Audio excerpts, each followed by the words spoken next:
Could the Earth be flat? No.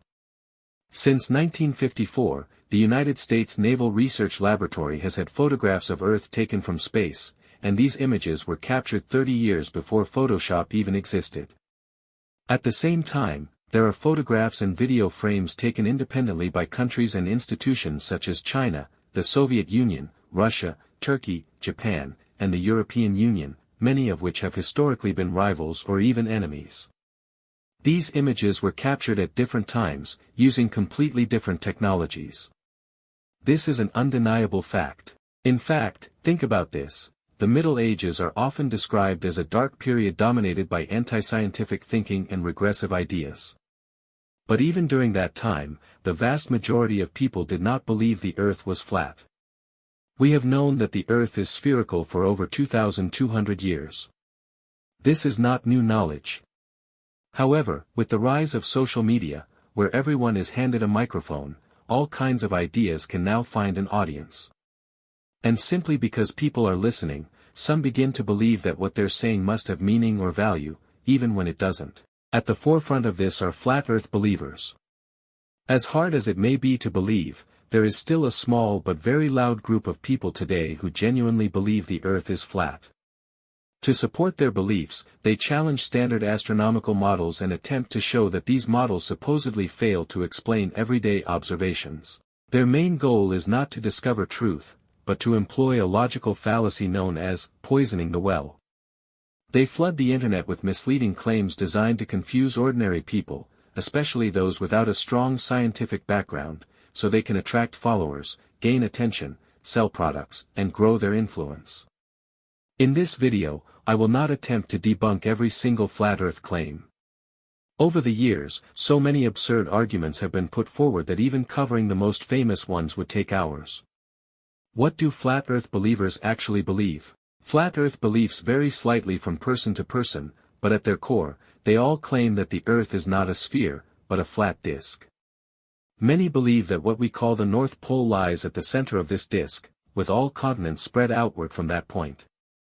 They also believe the edges of this disk are surrounded by Antarctica, which they imagine as a massive ice wall, much like something out of Game of Thrones, preventing people from falling off the edge. Could a flat planet be stable? Let's imagine the Earth is not a sphere, but a disk. Could a disk-shaped planet remain stable? No. As I've explained before, every object in the universe with sufficient mass inevitably becomes spherical. This happens because gravity, by definition, pulls mass inward toward a center. For smaller objects like asteroids, gravity is not strong enough to overcome the rigidity of the material, so they can have irregular shapes. But as mass increases and gravity becomes stronger, matter continues collapsing inward until it reaches a configuration where the distance from the center is uniform. And the only shape where every point on the surface is equally distant from the center is a sphere. That's why every object larger than an asteroid, dwarf planets, stars, and even black holes, naturally forms a spherical structure. This is not a matter of preference. It is a mathematical necessity. If Earth were a disk, it would quickly collapse, fragment, and reorganize itself until it formed a sphere. We observe this process constantly in space after collisions, and it is clearly demonstrated in our simulations. Could a flat Earth be infinite in size?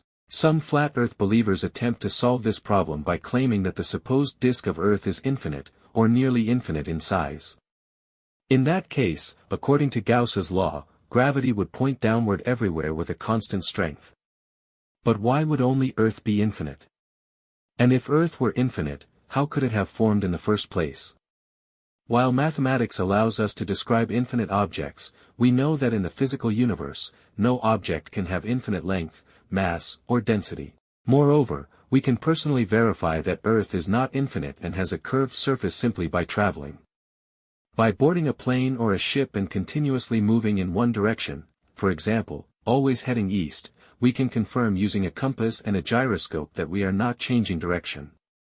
And yet, eventually, we return to our starting point. If Earth were infinite, traveling in a single direction would never bring you back to where you began. Additionally, while an infinite Earth could theoretically explain constant downward gravity, Gauss's law also predicts that the gravitational pull of an infinite object would not meaningfully decrease with distance. But we know this is not true. Gravity on the peak of Mount Everest is about 0.3% weaker than at sea level. The International Space Station, orbiting about 400 kilometers above Earth, experiences only 90% of the gravity we feel on the surface. More importantly, if Earth were infinite, its gravitational field would be so strong and uniform that celestial bodies like the Moon could not maintain stable orbits. And if the Moon didn't exist, the consequences for Earth would be catastrophic, something we've discussed in detail in another video. For all these reasons, Earth cannot be infinite in size. Thank you for listening this far. If you'd like to see more content like this, don't forget to subscribe to the channel.